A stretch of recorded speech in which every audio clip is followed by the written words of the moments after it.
So I'm Charlie Shields, President and CEO of University Health. Just want to kind of go over a little of the events from yesterday. So when we started becoming aware of what was happening, we instituted our mass casualty protocols. That worked very well. This is something that we train for constantly. I want to credit the staff for really implementing that flawlessly. It worked very, very well. So we describe ourselves as Kansas City's Central Hospital. I think that was very apparent yesterday. So our staff, as I said, they reacted well. Now, you go into this business because you care about people. And our staff, while they did all this great work, I also want to reiterate that they're hurting too. This is tough on staff. We've actually seen a tremendous outpouring from the community supporting our staff. That is very heartfelt from our standpoint. We appreciate that very much.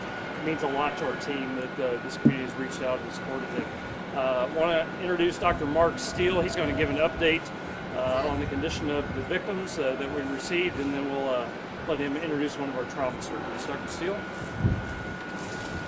All right, thank you, Charlie. Good afternoon. I'm very pleased to report that of the 8 gunshot wound victims that we received, 5 of those were dismissed from the emergency department last evening. 3 individuals remain in the hospital. 1 is in stable condition. The other 2 were admitted in critical condition. They remain in critical condition in our ICU, but they both are approved, so that's good news. It's my pleasure now to introduce a couple of our outstanding trauma surgeons, Dr. Dustin Neal, who serves as medical director for our trauma program, and Dr. Luke Shaw. Hello, I'm Dustin Neal.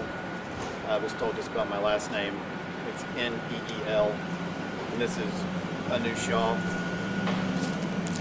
don't know if you spell your name wrong. I don't know. My last name is Shaw, S-H-A-H. So, as Mr. Shields and Dr. Steele mentioned, we're a level 1 trauma center. We just finished our recertification in December. We were the first level 1 trauma center in Kansas City, Missouri. And one of the big things that the American College of Surgeons wants is to know what our mass casualty plan is. We go through that during the survey. We talk to the people who help maintain it. And we practice it, as I'm sure you all are aware. We have a mock mass casualty trauma every year that's citywide. And mock patients come to us from various sites, and we practice this so that should an event like yesterday unfortunately happen, we're prepared for that. The thing that makes us special is the medical director of KC Fire is also an emergency medicine physician here. She was at the scene and was able to triage these patients appropriately, very quickly and efficiently, which ultimately allowed the sickest people to get to us first, as we're the closest hospital. The first person who arrived, as Dr. Steele mentioned, that's in critical condition, had he not made it here as fast as he had, he might not be with us now. He sustained extremely life-threatening injuries, and fortunately, thanks to Dr. Carney's triage, our KC Fire and Police Department, he was able to get here quickly. He was the first person here, and our mass casualty plan then went into effect and got him straight up to the operating room, and we're able to stabilize him. And as Dr. Steele mentioned, he has improved overnight despite his life-threatening injuries, with plans for future operations today, and hopefully he'll continue to improve. Dr. Shaw? I want to reiterate that we did have excellent coordination between KCFD, KCPD, and they did a phenomenal job on scene with their disaster response. Their coordination with University Health has allowed these patients to survive. We're very happy to say that we didn't have any deaths in the hospital. Unfortunately, there was one death from this event, but those that were critically ill were able to get to us in a timely, efficient manner so that we could provide care to them. And so the coordination between all of the departments, citywide, between all the hospitals, especially with University Health, allowed for our disaster response to be as robust as it possibly could be. Any questions? You spoke about one patient who is in critical condition. Can you talk about the other patient that's in critical condition? What's happening with them? The other patient who was also in critical condition was the second patient who arrived to us. Fortunately, she was more stable than the first patient, but ultimately did have to go to the operating room as well. She is recovering in the ICU and improving. We're hopeful that in the next day or two she will be able to be moved from critical to stable condition and get out of the ICU. But again, a lot of it has to do with the coordination between KC Fire and the triage at the scene to get her to us next, because the people who came first and second were the ones that had to go to the operating room, and that's what you want when you triage, because the ones that need to be saved need to get here first. The ones that need an operation, need to get here first. Can you provide us a little more detail on the nature of their injuries, or just some specifics about those two critical? All I can say with HIPAA and everything else is that the first patient sustained an injury that is 90 plus times lethal. Unfortunately, again, with the coordination, was able to get here quickly and was able to get control and repair and stabilize in an efficient manner. The other patient also sustained an injury that required operative intervention. But as far as the specific details with HIPAA and everything else, I'm not going to speak to that. What does 90 plus times lethal mean? Like 90% lethal, meaning that if 90 people or 100 people were injured with this, 95 of them 95 to 99 would not have made it or survived the operation. And do you know the exact time from between when this patient was shot and when they got to the hospital? How long was it before they were on the operating table? From the time that they arrived to us, the patient was in the operating room within 5 minutes.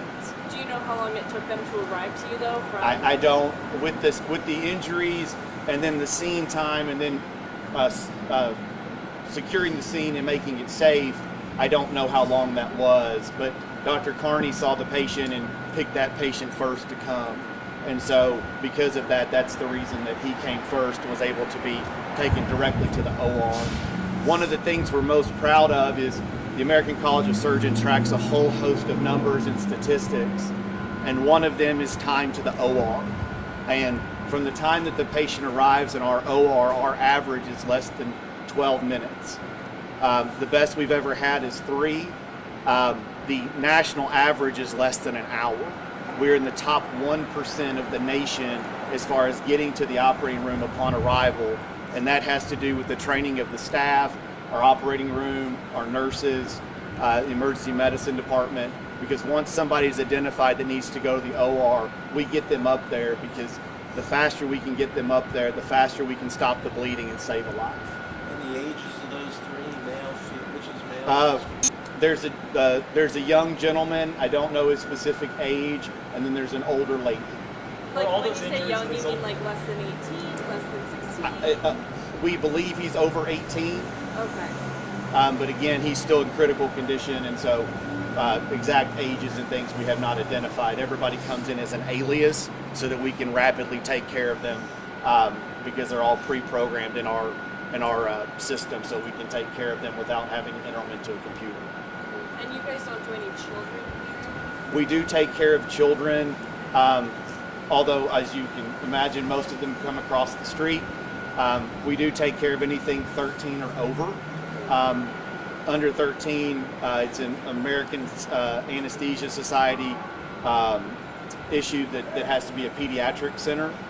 Anything that gets brought to us, we will stabilize up to the best of our ability, including operating on children if we have to.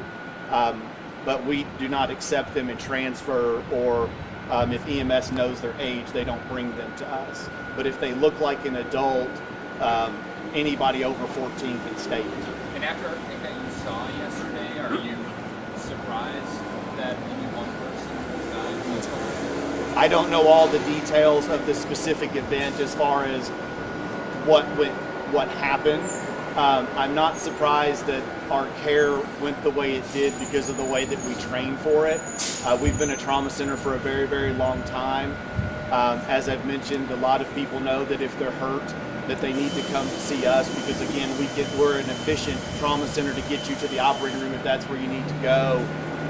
Once they get here, they have a chance to survive. So I'm not surprised that with our team, they were able to save all of the patients. As far as the overall number of patients that happened during the event, I don't know all the specifics of the event to be able to say how many there should have been or anything like that. Are there any patients that arrived without gunshot injuries?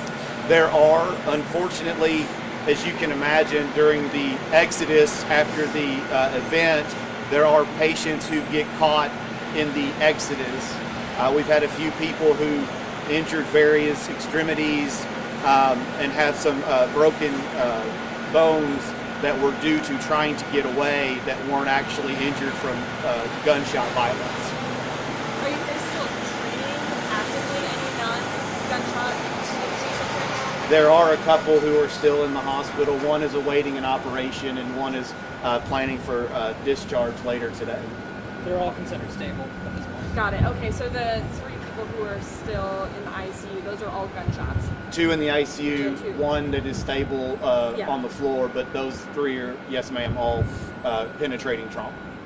When you said, so of the 8 gunshot victims, you said 5 were dismissed from the ER. Are they still being treated elsewhere in the hospital, or have they been discharged? They've been discharged from the hospital, from the emergency department. They were able to go home. Okay. You guys treated people on the scene as well at the rally. Were those same medical staff then treating people at the hospital, or can you describe, I guess, the team care that went into it? So fortunately, again, as with Dr. Carney, in our close relationship with her and Casey Fire, some of our nurses and medical staff are able to, as Mr. Shields mentioned, there to help take care of planned intoxicated people or minor injuries. And so we have at every event at Union Station or big event, a lot of our nurses and emergency medicine providers will be at those events to help take care of people. They're obviously not planning to have the event that they had yesterday, but fortunately with them there, they were able to help start the triage and treatment process. They did not come back to work and take care of people after the event, mostly because all of the patients that arrived had already been taken care of. I don't know if they are at work today, but I would assume with the resilience of our staff and the desire to continue to take care of people, they are probably here if they're scheduled to work. And, go ahead. Last question? Yes, sir. Just, you guys are pros, of course, at this, but I wonder if you could just share some thoughts in this age of mass shootings. We see these all over the country more and more. Just your thoughts on that and the fact that this stuff seems to be happening, sadly, at a regular pace. It's hard for me to speak from any sort of overt political view. Every time we have one of these mass casualties, it's a tragedy. And I agree with you, they've become so frequent that unless it is a national story, a lot of times we don't hear about it. As the news mentions often, we do see a lot of high acuity injuries, whether that's from penetrating trauma, car wrecks, motorcycle accidents, bad falls that do need emergent care, and we train for that. But those patients aren't making the national news, but we are taking care of multiple victims on a fairly regular basis of high acuity, meaning without intervention, high chance of not surviving on a daily, weekly basis. And so I agree with you, it's hard to speak about, but every one of them is a tragedy, whether it makes the news or not. Thank you guys very much. Thanks for coming. Thank you for being here. We don't have ages. We don't. No, sorry. Yeah, I was going to say, we got to keep you guys healthy. You're good. It's too cold. Sorry, I spelled it as fast as I could. Sure. Oh, yeah. You're welcome. You're welcome.